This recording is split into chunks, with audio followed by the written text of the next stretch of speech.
Welcome to the Live Line on 1490 WESB. The thoughts and opinions expressed on this program aren't necessarily those of WESB or its sponsors. Here's Ann Holliday. Thanks for tuning into the show today, and it's been a long time since we've had this guest on the show, but Admiral Joe Sestak, welcome back. It's great to be back, Ann. Just thank you. And there are so many things going on in the country right now. And a lot of people, especially if they're watching the presidential debates, are really confused about like some of the national security issues. So what do you see as the biggest issues to our national security right now? The biggest tactical issue we have today is obviously the global war of terror. You know, I headed the Navy's anti-terrorism unit. I am very familiar with this threat. And I have to believe that we've been a bit slow in order to take on ISIS. And I say that because we are going to destroy not just ISIS, but the ideas behind it. So it's not just our military that takes the leadership from the air over the ground forces that the Sunni nations, led by Saudi Arabia, as well as Russia, who's there, and Iran and Syria, to have them do the groundwork. But more important, to secure the peace, it's to bring about the same type of environment where prosperity might occur. We would have done more for the global war of terror by fixing the illiteracy rate of women in Afghanistan, which was 98%, to secure the peace than we did just by stopping the problem with our military. And second, without going on it, the real strategic center of gravity for us, Ann, is truly the emergence of China. Because out there in the Western Pacific is where our economic center of gravity is, and we cannot let them abandon rules of the road, so to speak, of international norms as they try to hold on to the South China Sea in a sense of claiming this international area as their own inland waters, and we cannot permit that. And so how do we go about stopping that with China? Well, first, and I've written 2 op-eds on this in the last couple of years, we first need the proper diplomatic strategy. And those nations out there that have already had some naval conflicts with China because China's trying to claim land that these countries like Vietnam and Philippines own in the South China Sea, we need to band them together with us, not in a Cold War confrontation like we had with the Soviet Union, but in an economic viable way. That's why TPP, that Trans-Pacific Partnership, while it fails in order to make sure our economic prosperity here at home doesn't get harmed, if it's redone in the proper way that it does achieve our own economic prosperity, but also bounds those nations together economically with us, then that's the diplomatic way to handle it. Militarily, I have been a supporter since I was in the Navy as a one-star admiral and said we need to shift 2 carrier battle groups to the Western Pacific. We have one there now in Japan. We should put another in the Guam, not as a in-your-face thing, but as kind of a calming presence to those nations out there, like Japan, that has had China sail warships through its own, what it owns as its own islands in a belligerent way. And now Japan is saying, well, we're going to come to other nations' aid in a military crisis, which it has never said since World War II.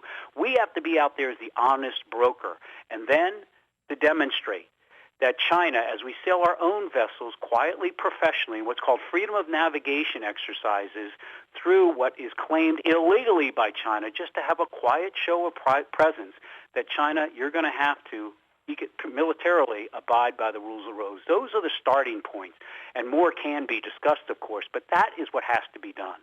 Do you see any of the current presidential candidates being able to lead that effort?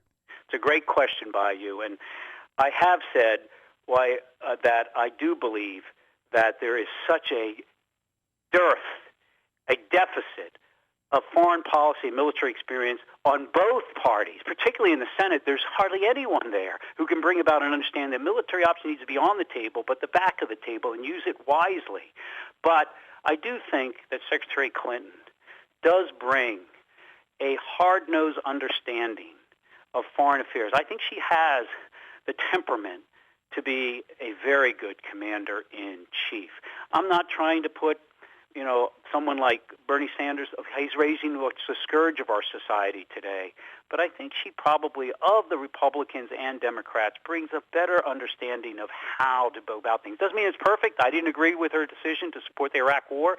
I was asked, for example, as I commanded my carrier battle group in combat operations in Afghanistan after I came out from a short mission on the ground there when I was head of Navy's Interior, it was a very short mission, that I was told, bring your carrier battle group into the Persian Gulf to begin what we thought was the beginning, the running start to the war.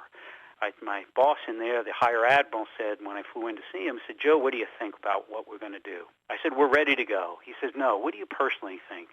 I said, this is a tragedy. For no other reason, we're dividing our forces. And second, what's the clear and present danger to America? But we're ready to go. My thing is that no one's perfect, but I think she probably brings about a best sense of how to go about it, and particularly with China, because I've heard her speak years ago about it. And in fact, she asked me to be on a special task force the last few years that had to do with China. And his Secretary of Asia said it was the one successful project that seemed to work out with China. Okay. Well, that's really interesting. And so let's get back to ISIS for a minute. I read one of your op-eds, and it said that what we have to do is, or what the United States has to do is think of what happens after they're gone, after we get rid of them, and what's the plan for that? And thank you for bringing this up. So few think about securing the peace. It's not just winning the war, but securing the peace. So after World War II, we secured the peace with the Marshall Plan. We stopped the problem, a serious problem, Nazism. But to have that country, Germany, become a peaceful democratic nation, it took the Marshall Plan. We didn't do it for Iraq. People didn't even know the difference between a Sunni and a Shia when we went in. We didn't think of the day after. Don't take the first step in policy till you know what your last one is, to secure the peace, as someone said. My take on it is that we haven't thought this through in ISIS. There have been 13 million Syrians, at least, that have been maimed, have been killed, have been dislocated. The infrastructure has been devastated. Once ISIS is gone, well, where did they go? Where did they hide? Who fills the vacuum there? Is it the Syrian Kurds and set up a Kurdistan that Turkey doesn't want? Is it an offshoot of these militias that all of a sudden take it? How do we secure the peace? And that's why I said, most importantly, diplomacy, the art of U.S. leadership, like we did in the first Gulf War, bringing nations together. Mm-hmm. And then we didn't go beyond what we had to into Iraq. We stopped them and kicked them out of Kuwait. We secured the peace. And then we kept Hussein bottled up. What are we going to do with Russia, Iran, 32 militias that are Sunni? How are we going to deal with Hezbollah and others that are there afterwards in Assad? And I don't think people have thought about that, because if you're going to put 50 commandos with the Syrian Kurds, as we have, and they help the Syrian Kurds grab some territory, now you have Turkey bombing the territory that they're taking over. And so have we secured the peace by doing that? And I don't think we have the diplomatic leadership yet. I think John Kerry's doing a fine job, but I don't think we've taken it to that step yet in our forward thinking of securing the peace. Okay, and how, as a senator, would you go about helping to secure the peace? Well, overall, first off, I believe on the Democratic side, we no longer have people of any heft that can actually get up there and speak and help shape the battle space, so to speak, of why we need to do something. For example, I watched Senate Democrats just say, well, am I going to or not vote for the Iranian Accord? Well, they should have known whether they're going to, and get out there. Like, I love to go on Fox. I'll be on Neil Cavuto next week again. I've been on Sean Hannity about a dozen times and help shape why this is in our interest or not. So that's one way I will do it as a senator overall. Second, on the Republican side, it's unfortunate. But I think because of the absence there, deep absence of those that understand national security, we had 47 Republican senators, including Pat Toomey, that wrote a letter to the Ayatollah of Iran that had said death to America and said, why don't you join up in a bipartisan pact with us against our president who's trying to negotiate the peace out there? I don't think that's wise. Partisanship stops at our shoreline.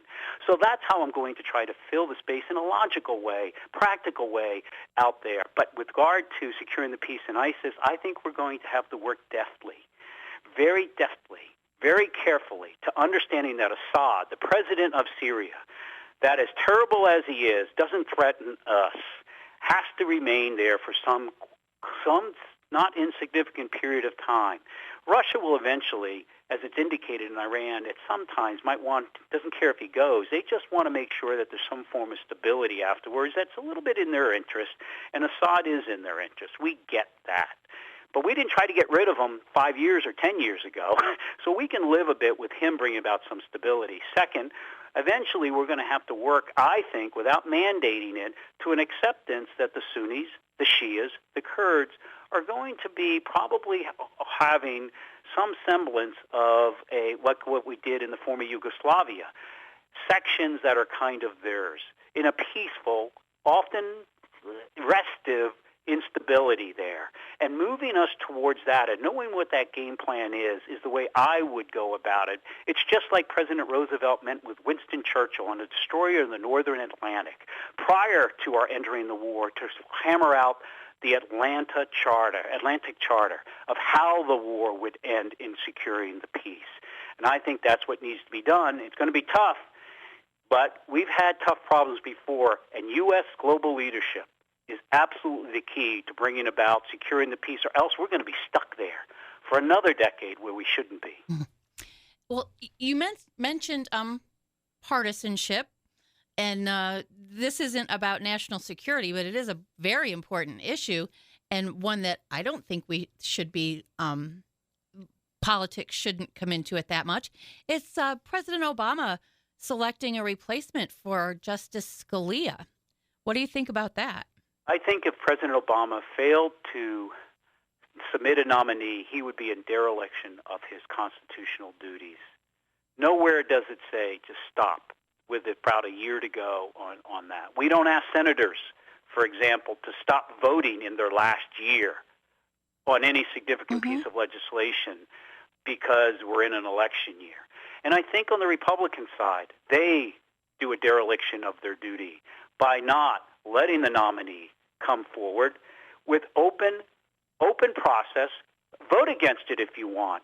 But the job is not to be one like actually Pat Toomey said the other day, where he doesn't want this president to submit one because somebody that he will nominate will be more on his party side. I get that.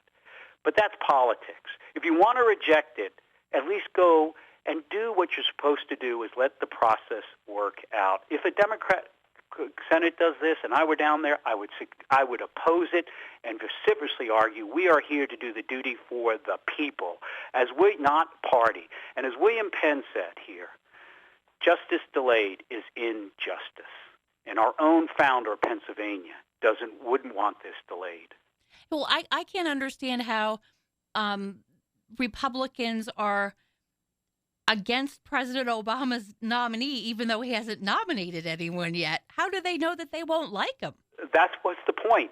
How could Pat Toomey say, we are going to we will reject whatever nominee comes across? He said it will be rejected, and so don't submit it, particularly because we know it's going to be another party. Why? Why not at least see? We've had several of President Obama's nominees get 97-0, a unanimous support.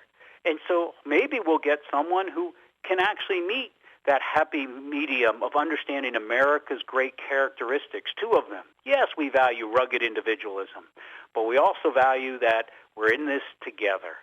And those two characteristics, find them in a justice, shouldn't be that hard to do. That meets the principal compromise of melding those two great characteristics of ours together in judicial decisions.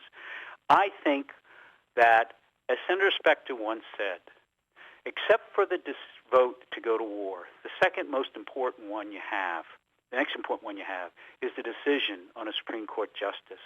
How could we delay justice, as William Penn said, when it is of such great import, with such issues building up on the court from, the issues that are coming forward that are contentious, but nevertheless need to get resolved on a woman's rights, on the ability to have voting rights done correctly. Those issues are so important to our character, our nation, and I think any delay of that is an obstruction and a dereliction of duty, and that's how I feel Pat Toomey is being derelict in his duties.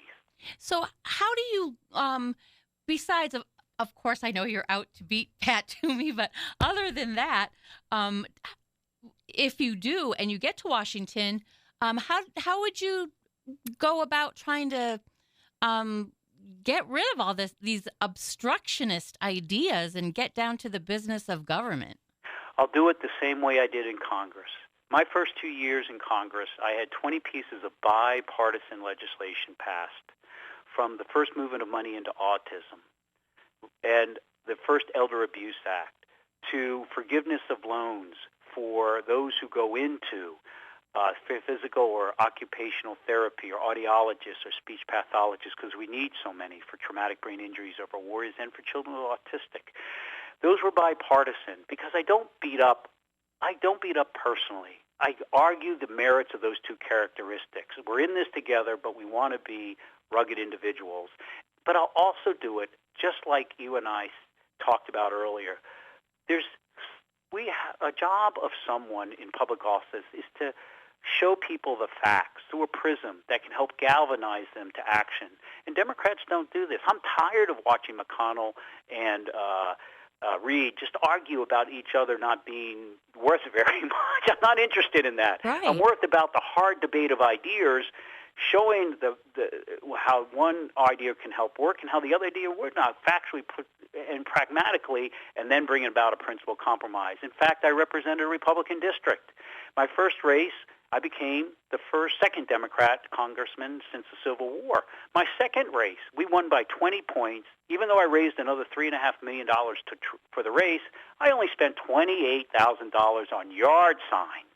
I put them up and I won, and I never spent anything else on one ad except yard signs, because people knew that my office was open 7 days a week to 9 o'clock every night, Saturday and Sundays. 18,000 of my fellow countrymen and women walked in that office and could get their problem listened to and thoughtfully resolved. 1,000 homes were going for foreclosures, sheriff sales, etc. We salvaged two-thirds of them. People came to understand that we were fighting for people, not for party. And that's how I intend to do it down there in the United States Senate. It worked once. I believe it can work again. And particularly in such a increasing dangerous world where so few understand it, I want to bring the heft of that military experience there to say we have to defend our interests, but let's see if we can do it by securing the peace without using our military. But the military is available, but let's be cautious in its use. I would much rather hear about all the national security issues than the two sides arguing with each other. And I do have one more question, and this should be a bipartisan issue too. Not just Pennsylvania, but the entire country. There's a heroin epidemic. And is there anything that you as a senator could do to help with that? Without a question. I have held several events on this. As you know, each year we have about 2,500 deaths in Pennsylvania from overdoses. And the gateway to that overdose by heroin it is often the prescription drug problems we have, opiates that are addictive and then lead you into the realm of using heroin because it becomes a bit cheaper.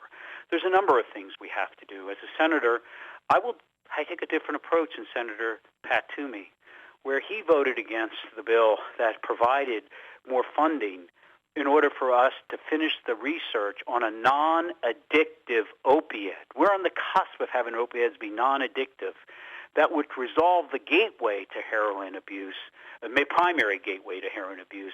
I would support that because it's one of the ways to go about it. The second way to go about it is to actually have the proper drug and alcohol rehabilitation programs. It's why I fought so hard in the Affordable Care Act to have drug and alcohol and mental illness parity with normal surgical and medical treatments and benefits. Right now, it's not being enforced in the Affordable Care Act. I brought up Congressman Kennedy, who had a drug and alcohol addiction program, to speak in my district of why this was so important to have in the Affordable Care Act. And because the harm that is done when 1 out of every 5 families in America has some sort of similar abuse, then in Pennsylvania, then we have to address this issue. I go to prison every year on Veterans Day to visit my fellow vets. So many are there for drug or alcohol-related crime. I actually hired an incarcerated person who was involved in drugs because I believe in a second chance, and drug and alcohol rehabilitation has to be enforced because now it's supposed to be the same treatment at the same number of visits, the same number of the same cost as any medical and surgical treatment. We need to enforce that. And then what we need to do is, as we get full funding, as this state has done under Narcan, that's available to kind of quickly save somebody who's about to go into overabuse, and the emergency teams can pound that into them very quickly. But we need a monitoring program because we know that the primary use of opiates comes from families and friends. I mean, think about it. In 1 year, when we decided we would have a free turnover all your unused prescription drugs, we found out that 15, I think it was something like, I'm going to be slightly off, but it's sort of like 15 tons of this stuff reported. I'm going to be slightly off. I'll send that to you. But so much was turned in. So what we have to do is find out and monitor who are those doctors that are over-prescribing, and who are those who are bouncing from doctor to doctor to do it. Look, I have a different approach to that. Pat Toomey wants to say, well, monitor the seniors that also have a problem in this. I want to monitor, yes, people who go from doctor to doctor, but I also want to find out those doctors that are over-prescribing it. And those prescriptions should be in a very transparent way that automatically they're in a background check kind of thing that we can see who's harming our citizens by over-prescription. And that includes the pharmaceuticals who, after meeting at Harrisburg, refused to help give a little bit of their $15 billion or so in profit last year to try to help out in providing Narcan to people that can save their lives in an instant if they get an overdose from their pharmaceuticals that are being overprescribed. Those are a number of ways we can do this. I wish we had about an hour to talk about every single thing we've talked about already, but unfortunately we don't. So could you tell us your website so people can get more information on the issues that we talked about and also see a picture of your beautiful daughter? Oh, thank you. My favorite title is Dad. Thank you for that. My website is joe@joesestak.com. joe@joesestak.com. And Sestak is spelled S like the first letter in Sam, Sestak. Sest like tree, AK. And yes, she's there, and she's the one who drew it about 4.5 years old. You'll see it on the website, what looks like 2 shoes with the words written above them. Joe Sestak is walking in your shoes. It was that drove me to walk 422 miles across Pennsylvania when I announced my candidacy so people would know that I would walk in their shoes, understand their hopes and concerns. As we say in the U.S. military, we quietly say to one another, I've got your 6 as we go into battle. What it means is I have your back because 6 o'clock is under 12. And I want people to know in Pennsylvania, as your senator, I will have your back. No, I will actually have your 6. So thank you very much. Oh, thank you, Admiral Joe Sestak. It's always a pleasure to have you here. And it's a pleasure. I'd love to be on again whenever it might be. And it's a beautiful county you're up there in. This has been The Liveline. If you have any questions or comments about today's show, send your email to 1490@wesb.com. The Liveline on News Radio 1490 WESB, Bradford.